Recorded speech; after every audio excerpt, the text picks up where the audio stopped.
Yo, Jazz, we ready to go? Let's get it. I want you to say it with me on the count of 3. 1, 2, 3. Life of List. Let's go. Don't let this moment pass you. Grab you a pen and a pad. Life is moving too fast. Slow down, live you a life of list. Don't let this moment pass you. Grab you a pen and a pad. Life is moving too fast. Slow down, live you a life of list. Welcome back to My Life of List, hosted by yours truly, Derek Sire. Once again, we can't get started without shouting out possibilities. We can't get started without shouting out Paradigm Shift. I could not do this without them. So showing us some love. Today's list is called Beautiful Memories. Keep in mind, if you don't have the book, go get it. Every podcast is going to follow each chapter. I'm going to talk about the story, and then I'm going to expound on it a little bit and tell you some things that I've learned from it. Keep in mind, a life of list is not about the big stuff. The big stuff, our brain tends to hold on to really firmly. It's the small things that I want to encourage you to start creating lists about. In fact, if you go to my book, you start seeing all the little things that I would keep track of. In fact, it's a book of lists. It's called My Life of List. And today's list, number 3, chapter 3, is called Beautiful Memories. But of course, you know it. I can't go into the list without giving you the backstory. So here we go. So I didn't know that my family would be the type of family to follow our kids all around the country for sports. I didn't do that. That's not how we grew up. We grew up playing the sport where you lived. If your school had it, then you played it. If it was close, then you played it. We did not travel. But my son has been the one who's traveled the most. It went from community soccer, right, where you sign up and they put you on a team, to team soccer, where you sign up with a group of people, to club soccer, which is competitive soccer, which is where you have to try out and then they place you. Well, it was happening right before our eyes. It was snowballing downhill, and we just stood in front of this big snowball, and we took it in the face, right? Smiling the entire time. While soccer was smashing us in the face and in our wallets, literally, the only thing we could think about was how many memories we were creating for my son. See, growing up, I didn't have a lot of experiences outside my community. In fact, I don't remember traveling out of the state but a handful of times. My wife had a few more traveling experiences than I did, being able to live in different places, but still nothing significant. My parents made sure that I experienced a lot of things, but those experiences were all local and regional at most, right? Because I grew up in North Tulsa. I remember visiting Kansas City once, the Dallas area several times, which is probably where we visited the most. And every now and again, we hit up some small Oklahoma towns, but essentially, my childhood to my teenhood was lived within a 5-hour drive of my house. And absolutely nothing like my kids are experiencing in their youth. In fact, we have quadrupled the experiences they've had to date, and they're not even adults yet. So for our children, more than food and more than sports and all the stuff, my wife and I have chosen experience, hence the chapter titled Beautiful Experiences. You know, since I've written this book, my son has traveled twice as much. Since I've written this book, my daughter has traveled twice as much. And one of the things that we decided, whether it was close or far, is that we wanted to focus on experiences. Why are experiences so important? I'm asking you, right? You can answer me back. You can find me on social media. You can tag the book, hashtag My Life of List. You can go to my website, whatever you want to do. I want to know why experiences. And I believe because we learn the best through experience. There's something different about looking at a book versus actually seeing it, right? Because when I read, I make it all up in my head, and I make up the sounds and the smells and who's wearing what and how tall people are and the color of eyeshadow and lipstick and cologne and perfume and shoes and the personality and how they said the thing. Like, I make it up. That's why I love reading. I get to create my own world when I read, right? With a little help from the author and the writer. But when you go to a place, you experience it just as it was intended to be experienced. I'm talking about the beach, the mountains. I'm talking about museums. When you go to historical places, you go up and down the East Coast here in the United States, And you get to see colonialism at its finest with the big houses. You go down south, you get to see the plantations, right? If you go to the mountains, you get to see the cabins and smell the pine cones, and you get to be a part of. When you go experience something, that's something that no one else can ever take away from you. And not only is it yours forever, but it shapes who you are and how you see the world around you. I promise you, if you ever go anywhere and you come back to where you live, you see things differently. I experience traffic a whole different way when I go to LA, when I go to New York, when I go to DC, when I go to Miami, and I come back, when I go to Atlanta, and when I go to Dallas, and I come back to Oklahoma, I'm like, okay, Oklahoma, we ain't got traffic. We don't have traffic. Y'all think we got traffic here? We don't have traffic. When I think that Oklahoma has some really, really good food places to eat, and I go to other places, I'm like, oh man, Oklahoma ain't got no food places.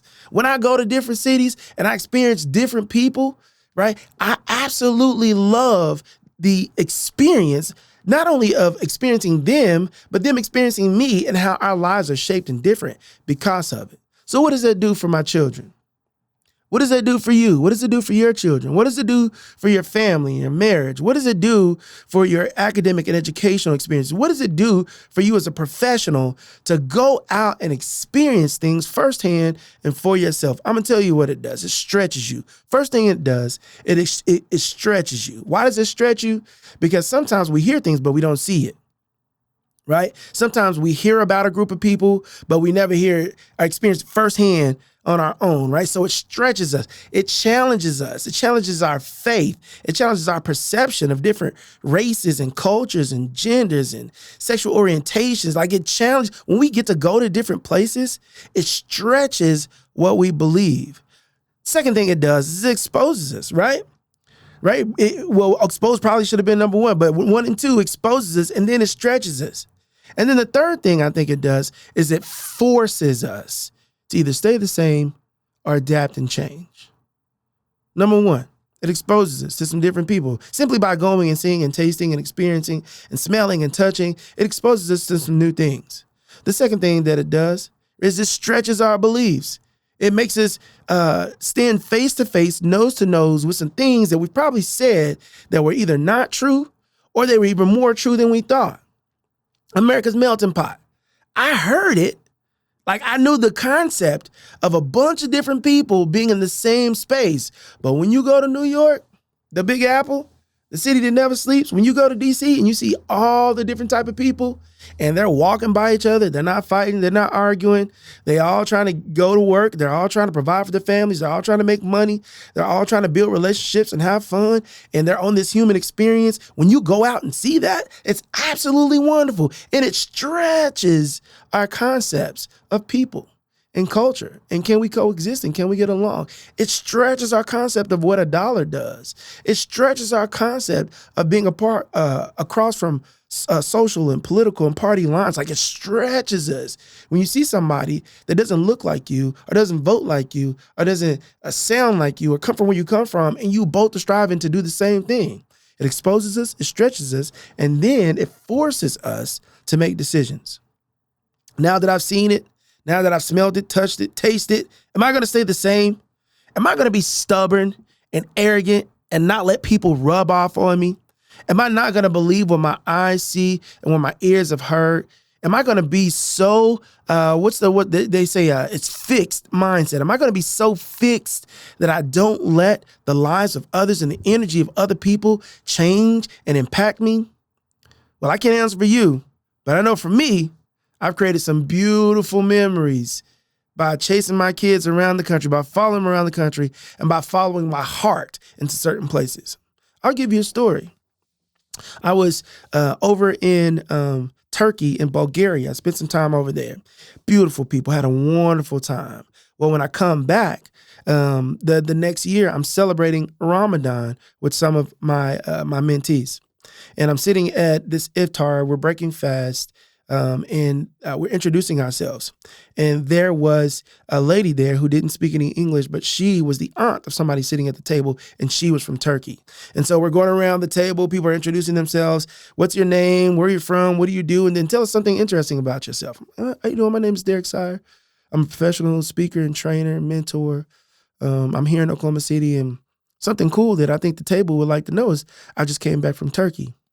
Mom didn't hear anything. The aunt didn't hear anything that I said. She heard turkey is what she heard, right? And so her ears perked up, her eyes lit up, and she leans over to her niece. And her niece says, I'm sorry, my aunt wants to know, did you just come back from Turkey? And I said, I did just come back from Turkey. And the aunt pushes back from the table, claps her hands, she stands up, and she's talking. I have no idea what she's saying. The niece is trying to interpret everything she's saying. She said, ultimately, my aunt said, whatever you ate over there was not hers, and so you got to come eat her Turkish food. You have not had a Turkish mother's food until you've had my aunt's food. I said, listen, if you cooking, I'm eating. 2 weeks later, I find myself sitting in this house in northern Oklahoma City with my shoes off, eating all of this beautiful food, drinking all of this Turkish tea, and it's all because I was willing to be exposed to different people. I was stretched by hearing their stories and by sitting in this space where I was the minority, and then I was forced to engage in a way that made me better.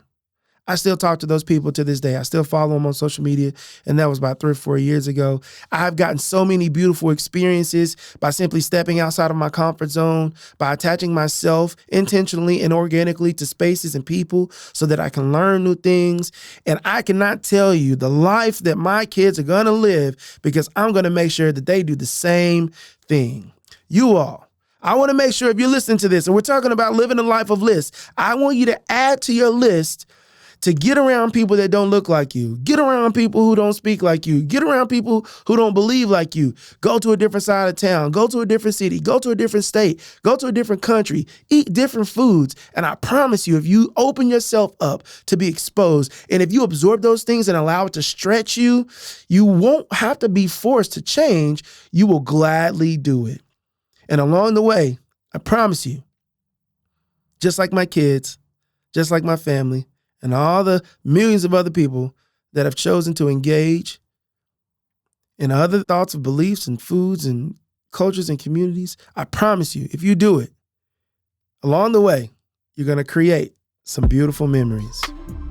Thanks again for listening to another episode of My Life of List, hosted by yours truly, Derek Sire, powered by Paradigm Shift, recorded in the Possibility Studios. Signing off until next time. Don't let that small moments pass you. Grab you a pen and a pad. Life is moving too fast. Slow down, live you a life of list.